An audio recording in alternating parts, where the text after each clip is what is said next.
Hello, welcome to legal awareness web series. आतंकवाद का कोई धर्म नहीं होता।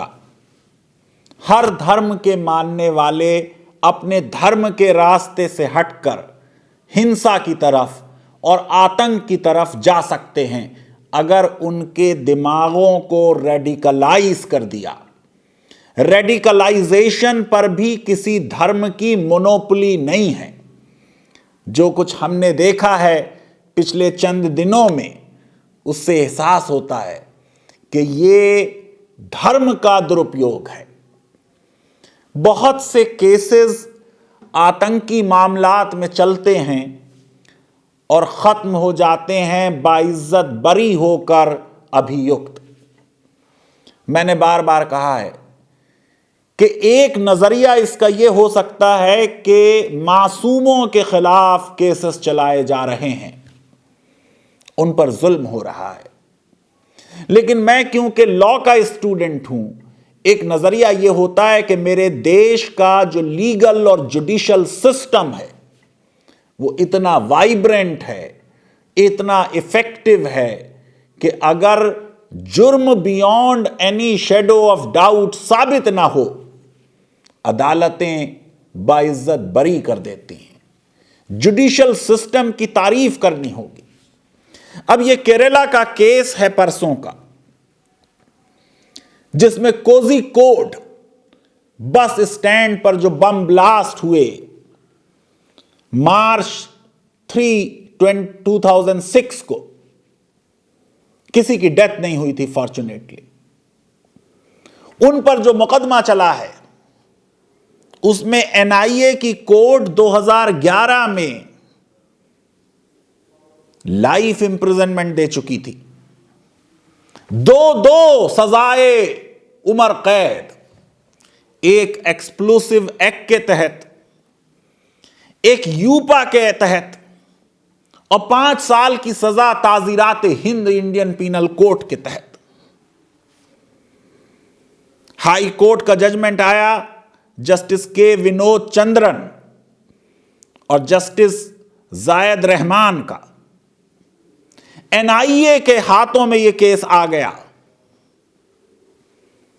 एनआईए को एक सेटबैक हुआ है, और सेटबैक इसलिए हुआ क्योंकि जिस तरह से कन्फेशन को रिकॉर्ड किया गया, हाई कोर्ट ने उस पर सख्त टिप्पणियां की।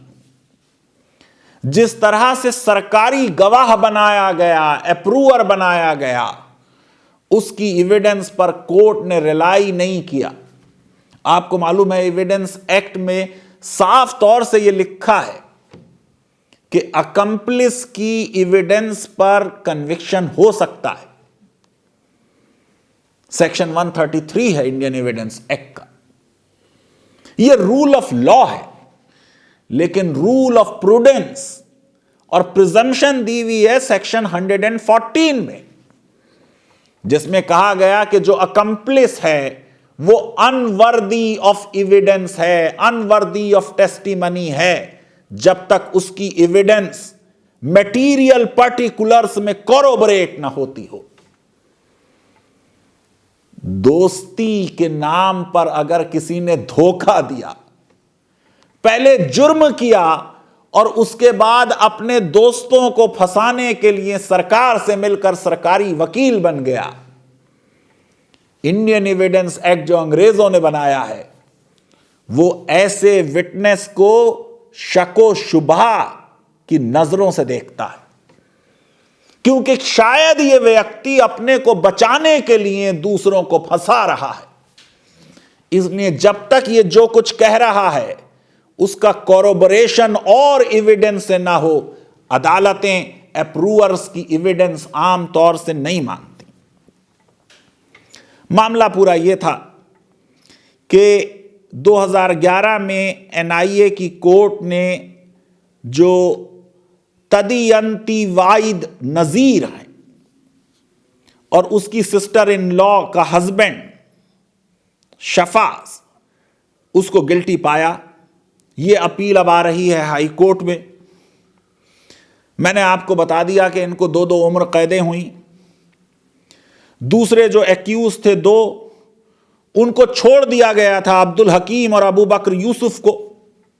उस एक्विटल को हाई कोर्ट ने अपहोल्ड किया और सारा मामला यह हुआ है इस मामले में कि ये जो बम ब्लास्ट हुआ 3 मार्च 2006 को, इसके बारे में एनआईए ने यह थ्योरी बनाई कि जो ये बस स्टैंड कोझिकोड पर बम ब्लास्ट हुआ, ये दरअसल बदला लेने के लिए था जो 130 लोग 2003 के मरठ कम्युनल राइट्स में फंसे हुए थे और तकरीबन कई सालों से वो जेलों में हैं और उनकी जमानतें नहीं हुई। लेकिन अदालत ने, हाई कोर्ट ने यह पाया कि कोई रिलायबल एविडेंस नहीं है जिससे जुर्म साबित होता हो बियॉन्ड रीजनेबल डाउट। जजेस ने कहा, we are appalled by the manner in which confessions purportedly under section 27 were recorded with portions relating to the crime as such, offending sections 25 and 26 of Evidence Act. Confessions may have an element of truth in it, but it fails to persuade the judges in traveling the distance between may be true and must be true.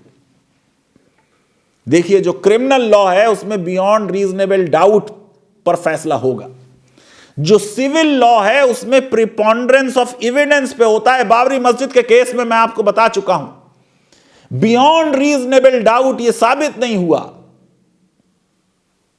लेकिन प्रिपॉन्डरेंस of evidence पे supreme court के जजेस को लगा कि यहां पर temple बनना चाहिए।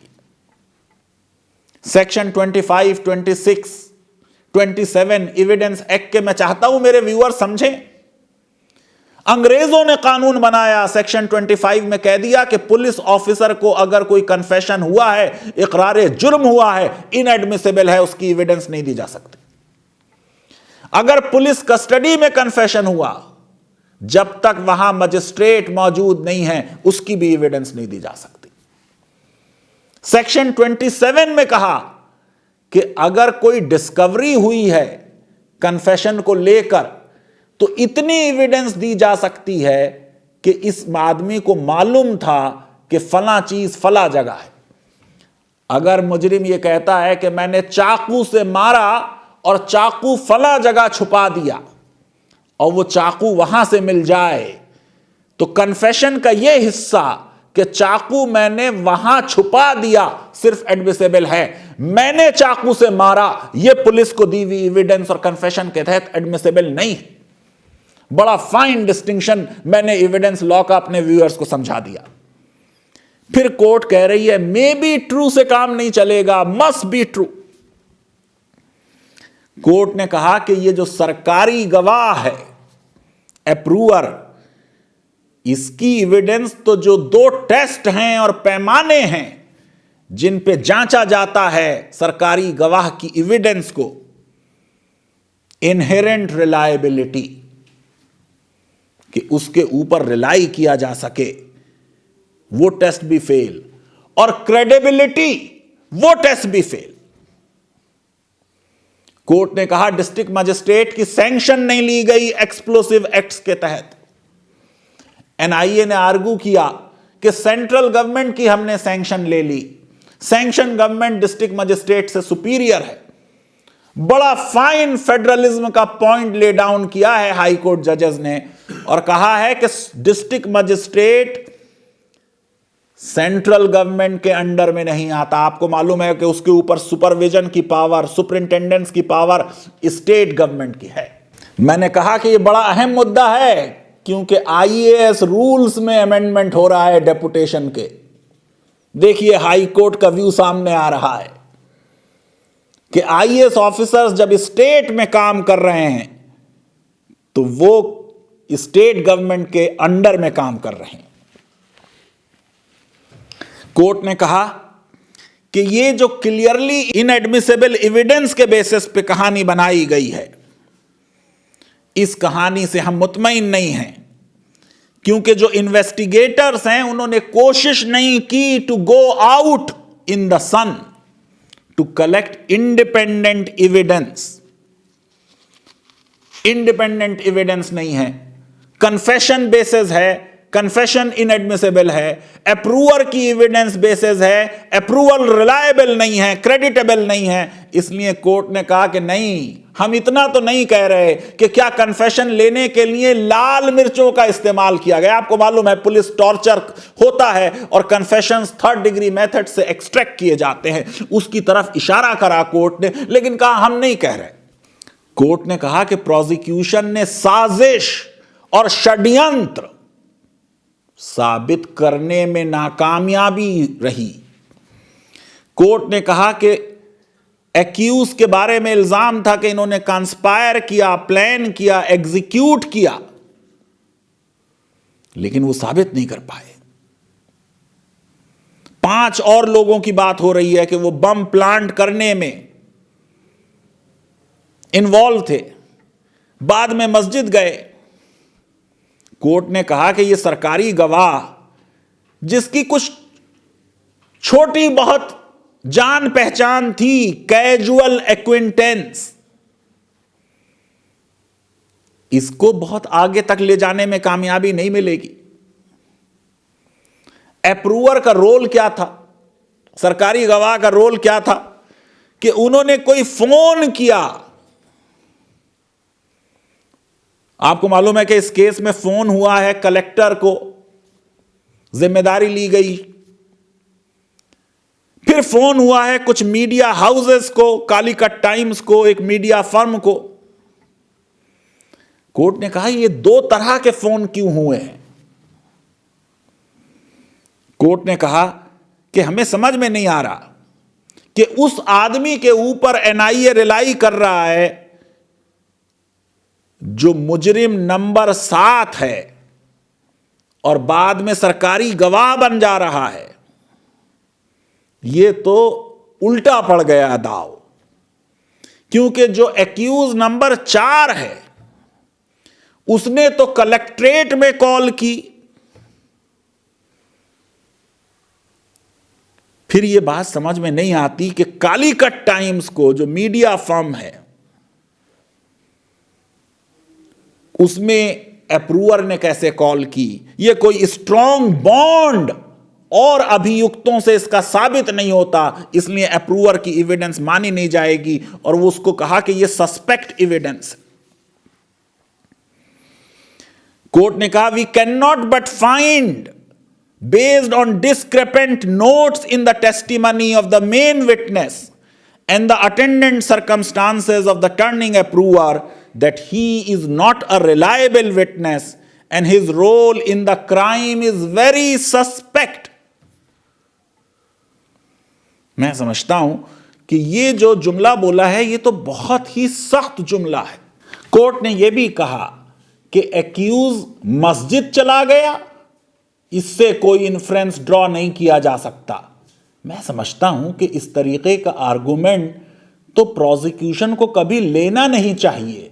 मस्जिद के जाने से और मस्जिद के आने से जुर्म का इन्फ्रेंस और ताल्लुक साबित नहीं किया जा सकता। और अजीब बात यह है कि कोर्ट ने यह भी कहा कि एग्जामिनेशन इन चीफ के वक्त, आपको मालूम है एग्जामिनेशन इन चीफ का मतलब यह होता है कि जो गवाह आप लाए हैं आप अपने गवाह से सवाल पूछते हैं। जब गवाह से अपोजिट पार्टी सवाल पूछती है उसको क्रॉस एग्जामिनेशन कहते हैं, और फिर जब आप दोबारा सवाल पूछते हैं उसे री एग्जामिनेशन कहते हैं। कि जब एग्जामिनेशन इन चीफ हो रहा है, इस सरकारी गवाह को, अप्रूवर को जब सामने लाया गया, उसकी एविडेंस रिकॉर्ड की गई, तो कोई कोशिश ना की गई कि इस सरकारी गवाह से जो मुल्जिम हैं उनको आइडेंटिफाई कराया जाता, यानी मुल्जिमों का आइडेंटिफिकेशन भी नहीं कराया गया। इसलिए यह पूरा एनआईए का केस कोर्ट में गिर गया और ये सारे एक्यूज बाइज्जत बरी हो गए। लेकिन इनके ऊपर और भी केसेस हैं। इनफैक्ट जो जजमेंट शुरू किया है जजेस ने, वो क्रिमिनल लॉ की बहुत बड़ी अथॉरिटी सर जेम्स स्टीफन को कोट किया है। History of criminal law, if it is permissible in law to obtain evidence from the accused person by compulsion, why tread the hard path of laborious investigation and prolonged examination of other men, materials, and documents? It has been well said that an abolition of this privilege would be an incentive for those in charge of enforcement of law to sit comfortably in the shade, rubbing red pepper into a poor devil's eyes, rather than go out in the sun hunting up evidence, unquote. फिर तो confession कर लीजिए, अभियुक्त की आंखों में लाल मिर्चें डाल दीजिए, टॉर्चर कर लीजिए, कन्फेशन ले लीजिए, मगर यह क्रिमिनल जस्टिस सिस्टम में नहीं होगा। प्रोसिक्यूशन को बाहर जाकर इंडिपेंडेंट और रिलायबल एविडेंस इकट्ठी करनी पड़ेगी। जो इस मामले में एक्यूज्ड है उसका कोई पर्सनल रिकॉर्ड बहुत अच्छा नहीं है, वो कई केसेस में और इन्वॉल्व रहा है, इसलिए उसे जेल में रहना होगा। केरला यूथ्स को टेरर ट्रेनिंग के मामले में कश्मीर में उसके ऊपर मामला है। 2008 के बेंगलुरु ब्लास्ट का मामला भी उसके ऊपर चल रहा है। मेरी जाहिर है कि कोई सिंपैथी किसी अभियुक्त के साथ जो किसी भी क्राइम में हो, और खास तौर से आतंक के क्राइम में हो, नहीं हो सकती। लेकिन क्रिमिनल जस्टिस सिस्टम ने एक पैमाना तय किया है। वो पैमाना है कि case beyond reasonable doubt prosecution या सरकार को साबित करना है। हमारे देश में क्योंकि इन्वेस्टिगेशन करने वाला और प्रोसिक्यूशन करने वाला एक ही होता है, उसकी वजह से अक्सर एक्यूज्ड छूट जाते हैं। जो इन्वेस्टिगेशन कर रहा है वो एविडेंस का इंडिपेंडेंट इवैल्यूएशन नहीं करता कि क्या वो एविडेंस अदालत में जुडिशियल स्क्रूटनी में विदस्टैंड करेगी। मैं समझता हूं कि इस केस से हमें यह लेसन लेना चाहिए कि हमको अपने क्रिमिनल जस्टिस सिस्टम के इन्वेस्टिगेशन को और मजबूत बनाना है, ताकि अगर किसी ने जुर्म किया है उसको सजा मिले, और अगर किसी ने जुर्म नहीं किया उसके ऊपर केस फाइल ना किया जाए। लीगल अवेयरनेस वेब सीरीज अगर आपको पसंद आती है तो मेरी रिक्वेस्ट है कि हमारे इस वीडियो को वाइडली शेयर करें और हमारे चैनल को सब्सक्राइब करें और बेल आइकन और लाइक जरूर क्लिक करें, और आतंक से और हिंसा से दूर रहें। बहुत बहुत शुक्रिया, धन्यवाद, थैंक यू वेरी मच।